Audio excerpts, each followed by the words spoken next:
Hello good morning नमस्कार दोस्तों, स्वागत है आपका आज के मुख्य समाचारों में। यहाँ आपको देखने को मिलेगी सुबह से शाम तक की ताज़ा खबरें ब्रेकिंग न्यूज़ अपडेट के रूप में। तो दोस्तों वीडियो शुरू करने से पहले आपसे एक छोटी सी रिक्वेस्ट है, अगर आपने हमारे यूट्यूब चैनल को सब्सक्राइब नहीं किया है तो सब्सक्राइब जरूर कीजिएगा। तो चलो दोस्तों शुरू करते हैं आज के पहले मुख्य समाचार।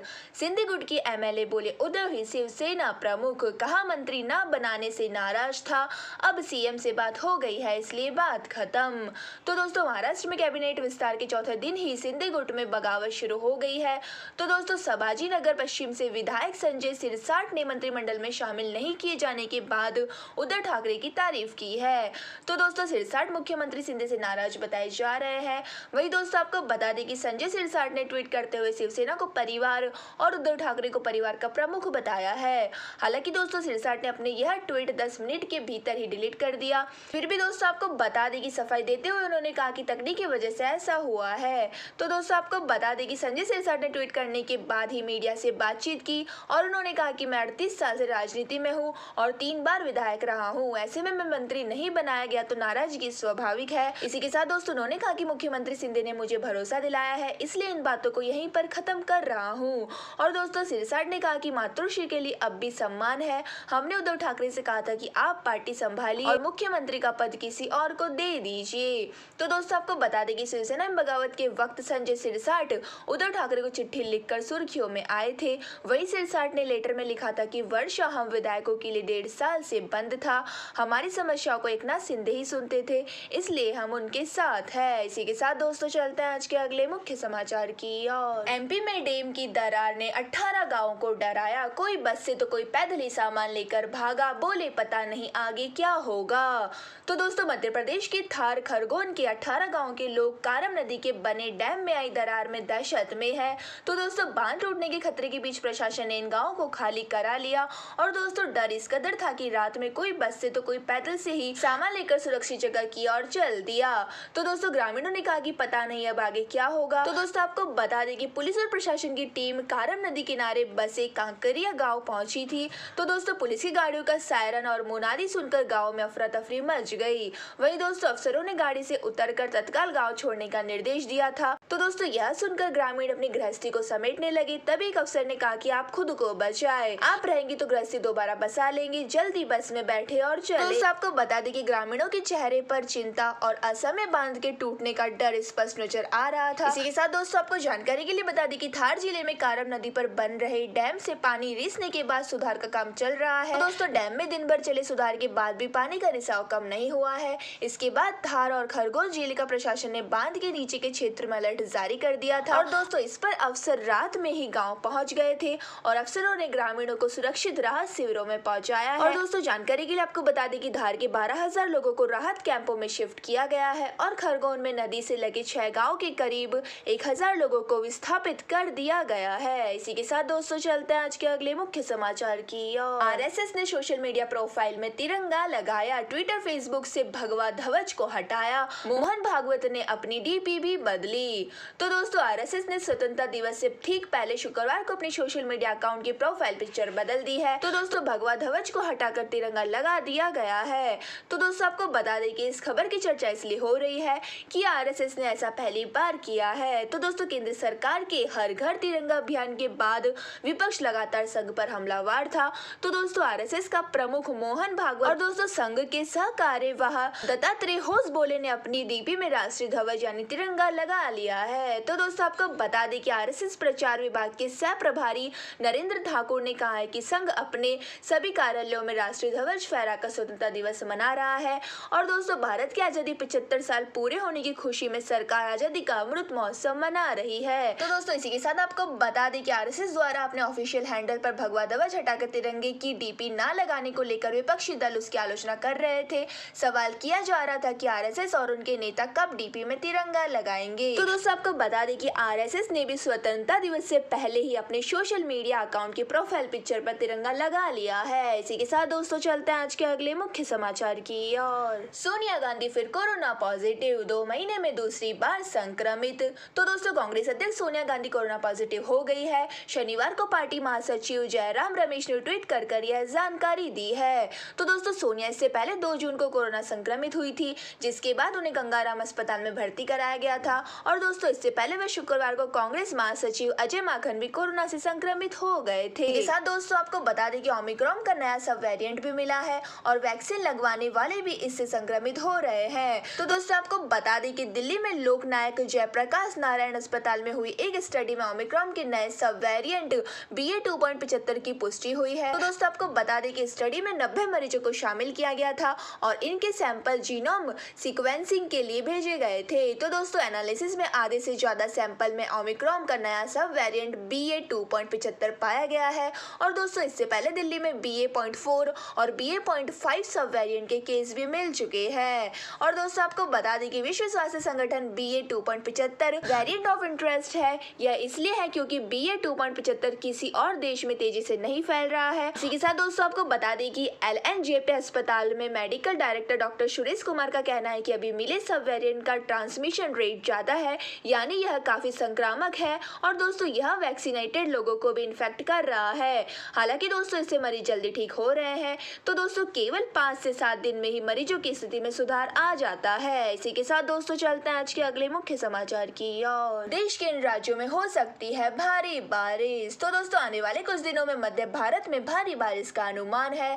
तो दोस्तों IMD के अनुसार अगले 5 दिनों के दौरान भारत के मध्य भागों में सक्रिय मानसून की स्थिति होने की संभावना है। और दोस्तों इस बीच अगले 2 दिनों के दौरान उत्तर प्रदेश, बिहार और पूर्वोत्तर राज्यों में कम बारिश की गतिविधि जारी रहने की संभावना है। वहीं दोस्तों आपको बता दें कि मानसून ट्रफ सक्रिय है और अपनी सामान्य स्थिति के दक्षिण में स्थित है। और दोस्तों अगले कुछ दिनों में इसके सक्रिय होने और अपनी सामान्य स्थिति के आसपास दोलन करने की भी संभावना है। वहीं दोस्तों IMD ने भारत के मध्य और पश्चिमी हिस्सों में भारी बारिश की भविष्यवाणी की है।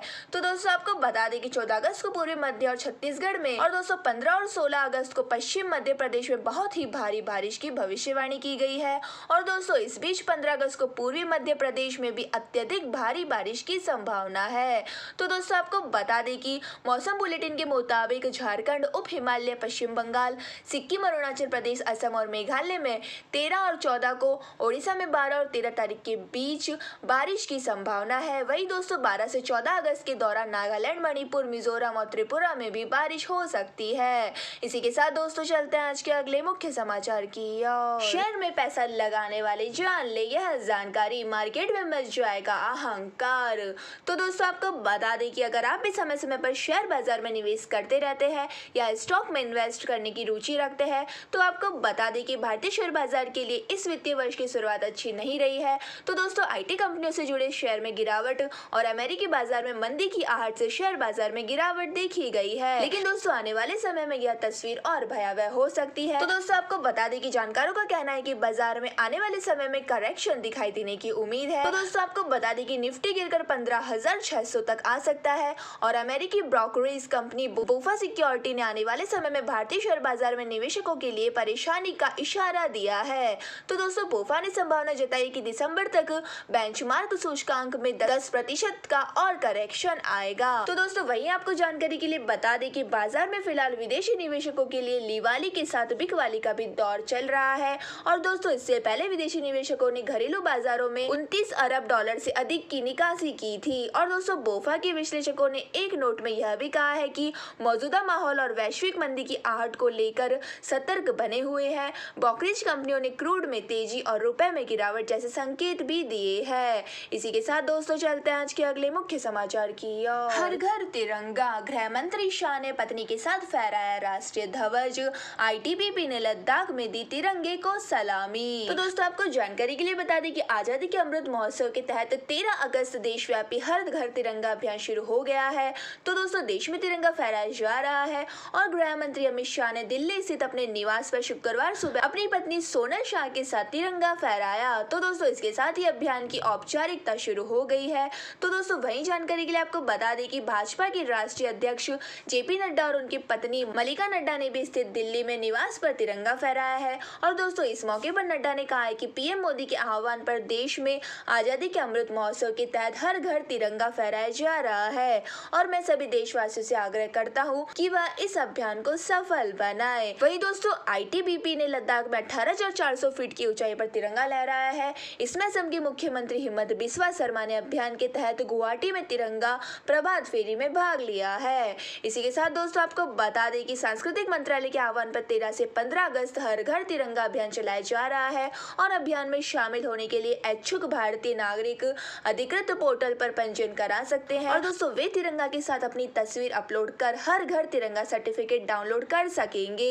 इसी के साथ दोस्तों चलते हैं आज के अगले मुख्य समाचार की ओर। केजरीवाल ने फैलाई फेक न्यूज, बीजेपी ने लगाया ये बड़ा आरोप। तो दोस्तों बीजेपी ने दिल्ली के सीएम अरविंद केजरीवाल पर बड़ा आरोप लगाया है कि उन्होंने दिल्ली के स्कूलों को लेकर फेक न्यूज फैलाई है। तो दोस्तों सीएम अरविंद केजरीवाल ने ट्वीट किया था कि दिल्ली में स्कूलों के मॉडल से ब्रिटेन के पीएम कैंडिडेट प्रभावित है और वो इसका अध्ययन कर रहे हैं। तो दोस्तों आपको बता दें कि बीजेपी प्रवक्ता संबित पात्रा ने कहा है कि यह पूरी बात पूरी तरह से झूठ है और अरविंद केजरीवाल ने दिल्ली में 500 स्कूल खोलने का वादा किया था, लेकिन इसके उल्टा यहाँ कई स्कूल बंद हुए हैं। तो दोस्तों आपको बता दें कि अरविंद केजरीवाल ने कहा था कि दिल्ली के स्कूलों को इतना अच्छा बनाएंगे कि उसमें मंत्रियों के बच्चे भी पढ़ेंगे और कोई प्राइवेट स्कूल नहीं जाएगा। तो दोस्तों बीजेपी ने सीएम केजरीवाल को चैलेंज देते हुए कहा था कि वो सबूत दे कि कितने मंत्रियों के बच्चे सरकारी स्कूल में पढ़ते हैं। और दोस्तों इसी के साथ ही संबित पात्रा ने कहा है कि अरविंद केजरीवाल और मनीष सिसोदिया ने अपने शराब माफिया दोस्त का 144 करोड़ रुपए माफ करके याराना निभाया और दोस्तों दिल्ली कैबिनेट ने पहले सब पास कराया, फिर उसके बाद सब खारिज किया क्योंकि उन्हें पता था कि उनसे गलती हुई है। तो दोस्तों आपको बता दें कि बीजेपी प्रवक्ता संबित पात्रा ने कहा है कि अरविंद केजरीवाल और मनीष सिसोदिया भली भांति जानते हैं कि जो हाल सत्येंद्र जैन का हुआ है वही हाल मनीष सिसोदिया का भी होने वाला है और कानूनी रूप से वो गलत है, ये वो भली भांति जानते हैं, इसलिए इन्होंने यह निर्णय लिया है कि चलो हंगामा बरपाए। इसी के साथ दोस्तों चलते हैं आज के अगले मुख्य समाचार की ओर। मोदी बोले यूक्रेन में दुनिया ने देखी तिरंगे की ताकत, दूसरे देशों का रक्षा कवच बना, कॉमनवेल्थ में बॉक्सिंग कुश्ती हर जगह बेटियों का योगदान अद्भुत। तो दोस्तों प्रधानमंत्री Narendra Modi Birmingham Commonwealth game 2022 में मेडल जीतने वाले खिलाड़ियों से अपनी सरकारी आवास पर शनिवार को सुबह 11 बजे मिले और दोस्तों मोदी ने कहा कि आप लोग स्कूलों में जाएं और आज के युवा को आपको रोल मॉडल के रूप में देखते हैं। तो दोस्तों उन्होंने कहा कि आपसे प्रेरित होकर आपके जैसा बनने की कोशिश करते हैं, इसलिए आप जरूर जाएं। इसी के साथ दोस्तों मोदी ने कहा है कि आप लोगों ने बर्मिंघम में तिरंगे का मान बढ़ाया है, तिरंगे की ताकत को दुनिया ने यूक्रेन में देखा था और दोस्तों तिरंगा युद्ध क्षेत्र से बाहर निकलने में भारतीयों का ही नहीं बल्कि दूसरे देश के लोगों के लिए भी सुरक्षा कवच बन गया था। इसी के साथ ही दोस्तों प्रधानमंत्री नरेंद्र मोदी ने कहा कि हॉकी में हम जिस तरह अपना पुराना रुतबा हासिल कर रहे हैं वह काबिले तारीफ है। मेंस और वीमेंस दोनों टीमें बधाई के पात्र है और हमें खुशी है कि कई खेलों में मेडल जीतने के करीब थे और यह सुकून देने वाला था। और दोस्तों मोदी ने कहा कि बेटियों ने अच्छा प्रदर्शन किया।